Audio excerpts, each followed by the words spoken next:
에어비앤비라는 회사가 있습니다. 뜻이 뭔가 물어봤더니 에어베드에다가 브레이크퍼스트 앤 베드라는 뜻도 있다고 해요. 정확한 건 잘 모르겠는데 이게 말하자면 홈쉐어링 하는 회사입니다. 우리가 여행 갈 때 숙박이 중요하잖아요. 잠을 자야 되는데 보통은 호텔이나 모텔이나 이런 걸 구하게 되는데 요즘 젊은 사람들은 호텔에서 잘 안 자고요. 에어비앤비를 딱 예약해가지고 남의 집을 통째로 빌려서 민박을 합니다.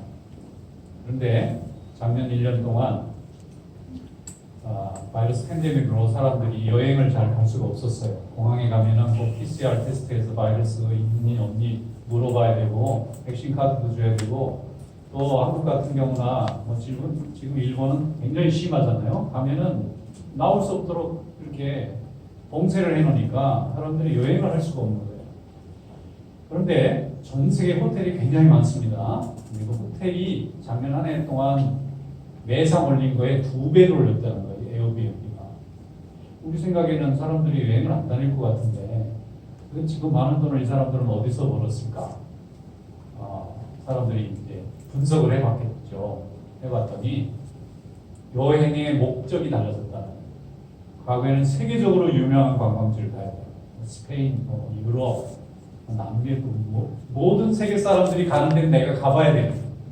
그래서 비행기도 타고 가서 좋은 호텔에도 자보고 아주 기가 막힌 경치를 구경하고 와야 되는데 이게 지금 바이러스 감염 때문에 사람들이 왕래가 어려우니까 어렵잖아요.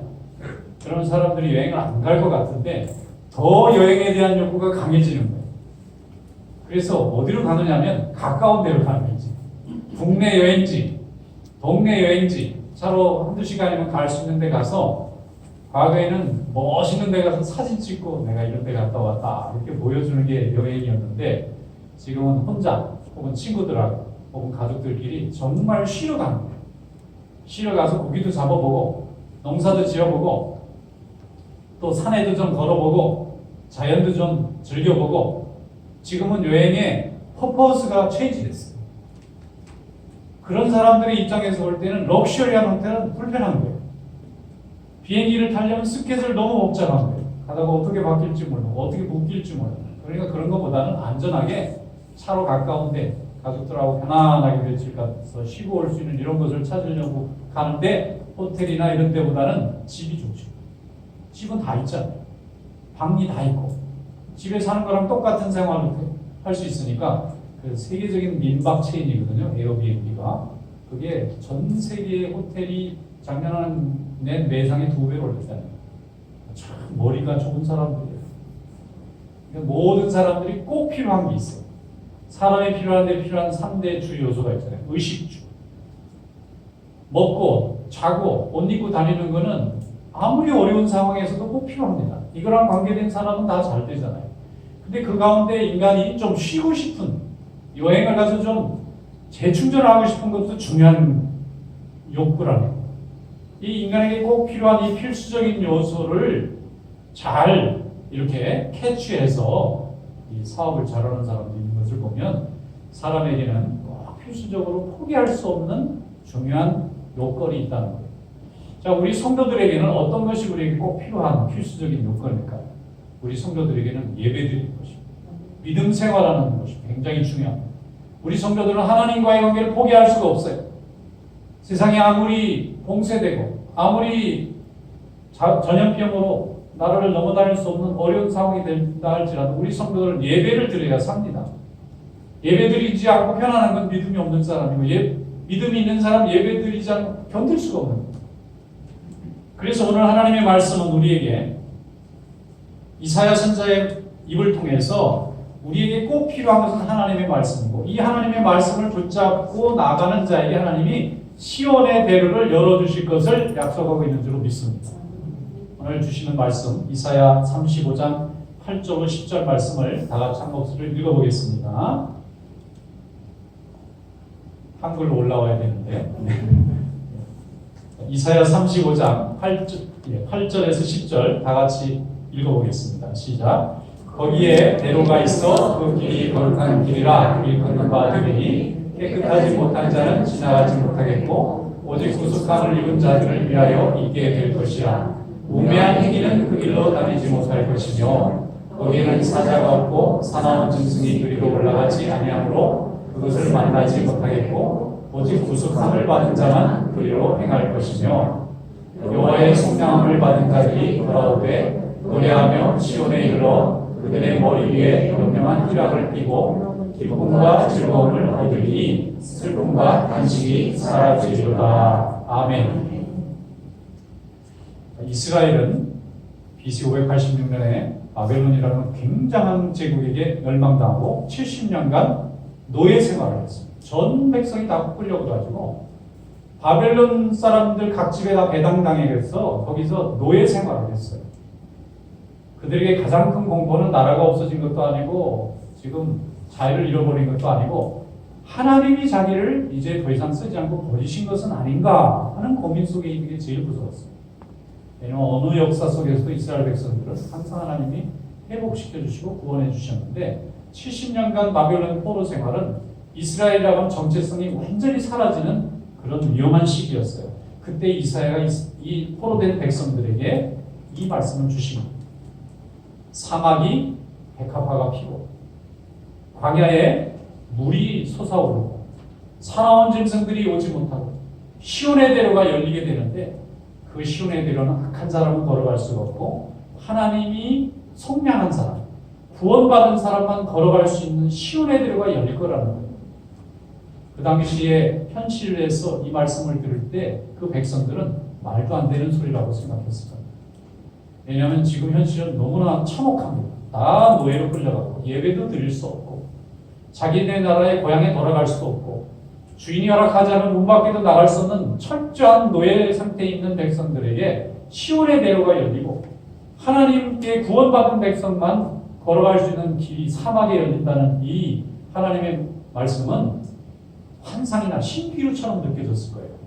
그런데 70년 후에 그들은 정말 나라를 회복하고 돌아와서 성전을 회복했습니다. 왜 70년이냐? 이스라엘 성전이 무너진 해로부터 이스라엘 성전이 다시 재건된 해를 70년으로 계산합니다. 하나님의 성전이 사라졌다가 하나님의 성전이 다시 재건되는 70년을 포로 생활을 본 겁니다. 나라보다 교회, 하나님의 백성으로 예배드리는 장소가 더 중요하고 그걸 기준점으로 삼은 거예요. 이 역사적이고 어려운 현실 속에서 이스라엘 백성들은 이 하나님의 말씀을 붙잡고 고난의 시기를 버텨냈습니다. 소망을 가졌습니다. 왜 복음의 말씀이 우리에게 참 소망을 주느냐 하면 우리 인생이 편안하지 않기 때문에 항상 질곡과 고통이 있어요. 그런데 하나님의 말씀은 우리에게 늘 소망을 줍니다. 이것으로 끝나지 않고 그 다음에 새로운 미래가 열릴 것을 항상 말씀하고 있고 우리의 인생에서 끝나지 않고 새로운 영원한 생명이 열릴 것을 우리에게 약속하고 있어요. 그래서 이것이 복음인 줄 믿습니다. 누가복음 3장에 보면 예수님께서 이제 공생애를 처음 시작하면서 자기가 사시던 동네가 나사렛입니다. 나사렛에 회당이 있었어요. 회당에 가셔서 성경이 늘 있어서 사람들이 열고 설교를 할 수 있는 사람은 설교를 자유롭게 할 수가 있었습니다.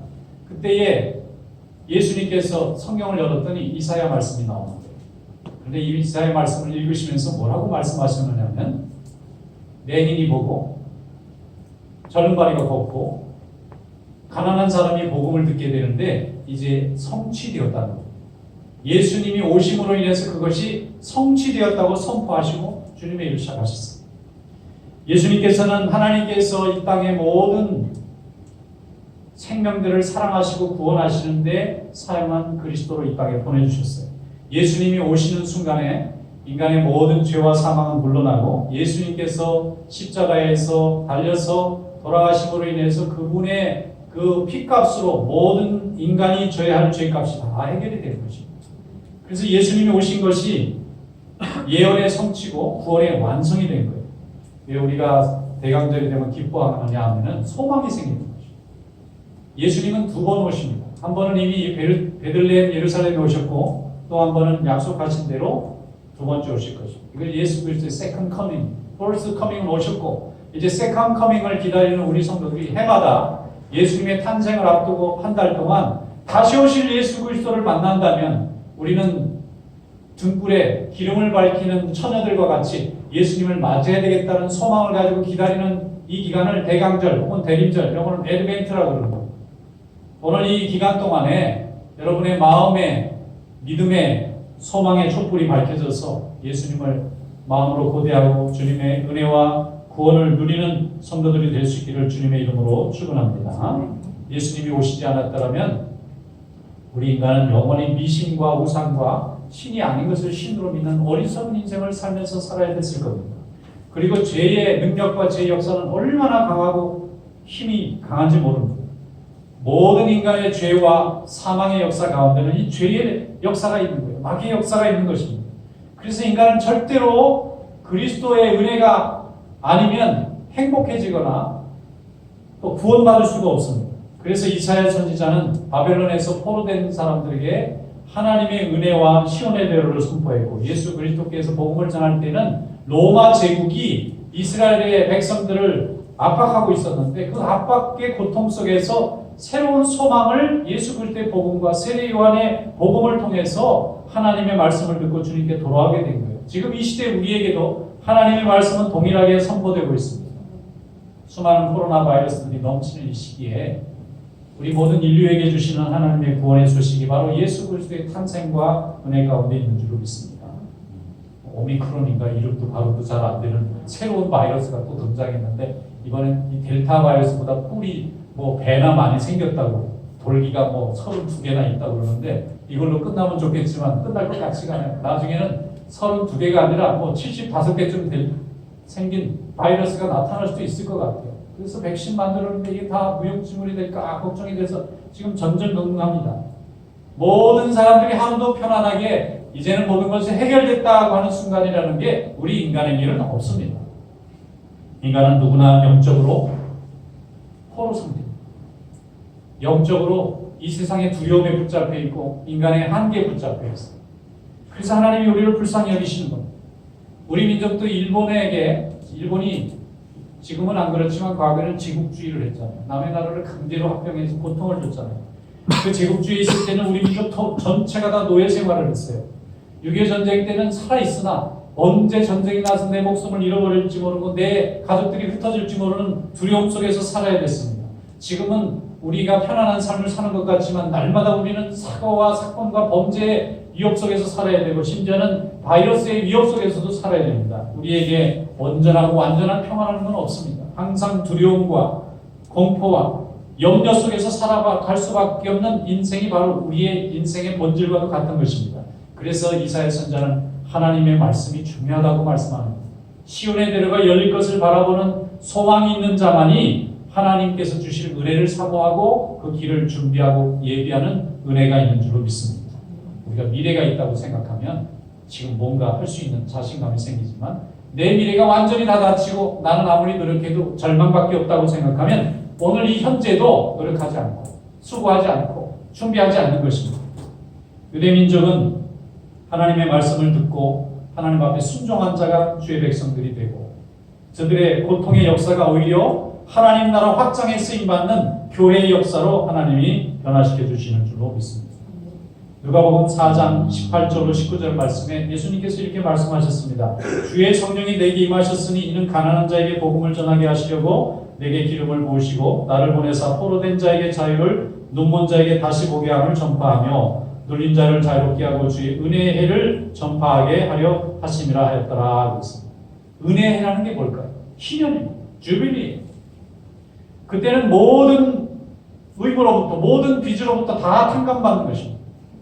예수님이 이 땅에 오셔서 모든 인류가 가져야 할 죄의 값을 다 치러주셨어요. 그래서 예수님이 오신 성탄절이 모든 인류에게는 희년의 날입니다. 또 은혜의 해입니다. 죄의 굴레에서 우리를 다 건져주셨어요. 예수 그리스도의 은혜가 아니고서는 우리는 죄의 굴레와 사망의 굴레에서 우리를 벗겨낼 수 있는 아무런 힘이 없는 것입니다. 사도 바울은 예수님을 다메섹에서 만나기 전까지 고통의 인생 속에 살았어요. 그는 남을 핍박했습니다. 예수 믿는 사람들을, 죄 없는 사람들을 죽이고 가두고 고통 주는 일에 앞장섰어요. 그게 옳은 일인 줄 알고 했다고 하지만 동시에 이 사람은 자기 속에 있는 두려움과 불안과 공포를 이기지 못했기 때문에 그걸 이웃들에게, 사람들에게 표현한 것입니다. 그에게 평화가 없었습니다. 만족이 없었고 감사가 없었습니다. 그런데 예수님을 다메섹 가는 길에서 만난 뒤에 그는 감사를 깨닫게 되고 은혜를 깨닫게 되고 가장 중요한 것 자기 속에 있는 죄의 능력과 역사가 자기 인생을 얼마나 망가뜨리고 있는지를 알게 된 것입니다. 그래서 그는 하나님께서 예수 그리스도의 은혜를 통해서 자기를 구원하셨다고 찬양하고 살게 된 것입니다. 우리 한국 사람들이 제일 좋아하는 찬송가가 있어요. 지금 현재 찬송에는 305장으로 되어 있는데 나 같은 죄인 살리신 그 은혜의 놀라와 그 찬송을 제일 베스트송으로 꼽습니다. 장례식에 가서 장례를 하다 보면 고인이 제일 자주 불렀던 찬송을 좀 불러주는 순서가 늘 있습니다. 그런데 그 중에 가장 많이 불러주는 게 나 같은 죄인 살리신, 이게 아일랜드 민요에다가 가사를 붙였는데 그 붙인 사람이 존 뉴턴이라는 목사님이에요. 이 사람 전직이 뭔지 아십니까? 노예 팔아먹던 사람. 아프리카에 가가지고 노예를 잡아다가 미국 남부의 조지아에 목화도 산업하는 거기다 팔아먹던 사람. 남의 인생을 통째로 파멸을 시켰던 사람. 근데 이 사람이 돈을 많이 벌었겠죠. 사람을 잡아다가 장사를 하는 사람이니까 지금 인신매매하는 사람이랑 똑같은 사람. 아주 나쁜 사람. 남의 인생을 인생으로 안 보고 남의 고통을 고통으로 안 느꼈던 굉장히 무서운 사람. 그런데 그의 마음에 평화가 있었으면 그 일을 계속했겠죠. 그런데 그것이 그에게 기쁨을 주지 못했고 감사를 주지 못했고 행복을 주지 못했습니다. 예수 믿고 회개하고 알고 보니까 자기의 그 죄되고 악한 삶에서 자기를 건져주신 하나님의 은혜에 감사할 수밖에 없었다. 나 같은 죄인 살리신 그 은혜의 놀라와 잃었던 생명 찾았고 광명을 얻었다. 무슨 생명을 찾았다는 것이고 무슨 은혜를 찾았다는 것입니까? 하나님께서 주시는 아름다운 인생을 버리고 죄된 삶을 살았던 그 고통으로부터 그 어둠으로부터 자기를 건져주신 하나님의 은혜에 감사했다는 것입니다. 사도 바울도 존 뉴턴도 지금 살벌하고 기약할 수 없는 이 불확실한 시대를 살아가고 있는 모두에게 꼭 필요한 것이 있다면 우리는 은혜입니다. 하나님이 우리에게 주시는 은혜가 필요합니다. 그 은혜가 없이는 우리가 살아갈 수가 없습니다. 우리는 감정의 지배를 받습니다. 삶의 매일매일 피로의 지배를 받습니다. 그러나 더 큰 지배는 우리가 알지 못하는 존재론적이고 근원적인 고통과 불안 속에 있어요. 이건 죄가 우리에게 주는 거지, 마귀가 우리에게 주는 것이에요. 이것으로부터 우리를 건지실 수 있는 분은 오직 예수 그리스도에 흘려주신 보혈의 능력밖에 없는 줄로 믿습니다. 그러므로 그리스도의 은혜를 붙잡고 주님 앞에 나와서 주님의 은혜 안에 평안과 기쁨을 누리는 성도가 될 수 있기를 축원합니다. 여러분은 주님의 자녀가 되었습니다. 주님이 여러분이 고통 속에 있는 이 말할 수 없는 두려움 속에 살고 있는 이 고통을 아시고 하나밖에 없는 예수 그리스도를 우리에게 보내주시고 그분이 십자가에서 흘리신 보혈의 능력으로 인해서 오늘 우리가 구속함을 받았습니다. 이것은 고백입니다. 느낌이 아니고 고백입니다. 이걸 고백하기 때문에 이 고백에 하나님의 이 고백의 믿음의 역사가 이루어지고 오늘 우리 삶에 하나님이 아름다움과 소망과 기쁨과 또 밝음을 우리에게 주시는 줄로 믿습니다. 요한일서 4장 9절로 10절에 이렇게 말씀했습니다. 하나님의 사랑이 우리에게 이렇게 나타난 바 되었으니 하나님이 자기의 독생자를 세상에 보내심으로 말미암아 우리를 살리려 하십니다. 사랑은 또 여기 있으니 우리가 하나님을 사랑한 것이 아니요 하나님이 우리를 사랑하사 우리 죄를 속하기 위하여 화목제물로 그 아들을 보내셨습니다. 아멘. 우리가 죄값을 치를 능력이 없습니다. 우리는 아무리 노력해도 안 됩니다. 그래서 하나님이 아시고 대신 자기 하나밖에 없는 독생자를 희생하셔서 우리를 하나님의 자녀로 삼아주셨어요. 그래서 우리는 하나님에게 너무나 귀한 자녀입니다. 하나님의 귀한 자녀가 슬퍼하면 안 되죠. 하나님의 이 엄청난 사랑을 받은 자녀가 세상에서 낙심하면 안 됩니다. 그래서 하나님의 은혜 가운데 가서 찬송하는 것입니다. 세상이 아무리 복잡해져도 우리가 하나님 앞에 감사하고 찬양하고 예배하는 일이 멈춰질 수가 없는 것입니다. 평생 예수 안 믿다가 나중에 예수 믿고 열심히 신앙생활하는 분이 하는 얘기를 들은 적이 있어요. 그분이 하는 얘기가 뭐냐면 예수 믿으니까 좋은 게 하나 있어요. 과거에 예수를 믿지 않을 때는 이게 다 내가 해결해야 될 짐인데 예수를 믿고 나니까 주님이 해결해야 할 짐이라는 게 느껴진다. 그래서 해결이 안 됐는데도 옛날에는 너무나 무섭고 다 잃어버릴까 봐 두려웠는데 이제는 주님이 지켜주실 것이 믿어진다. 예수 믿은 자의 기쁨은 바로 여기에 있는 것입니다. 요한일서 4장 5장 4절에 말씀합니다. 무릇 하나님께로부터 난 자마다 세상을 이기느니라. 세상을 이기는 승리는 이것이 우리의 믿음입니다. 승리하시기를 축원합니다. 주님의 능력을 붙잡고 승리하세요. 이미 주님이 다 이겨놓은 싸움입니다. 우리가 선포하고 우리의 것으로 선언하는 순간에 우리의 승리로 바뀌어지는 것입니다. 오늘 이런 은혜가 여러분들에게 함께 하시기를 주님의 이름으로 축원합니다. 기도하겠습니다. 거룩하시고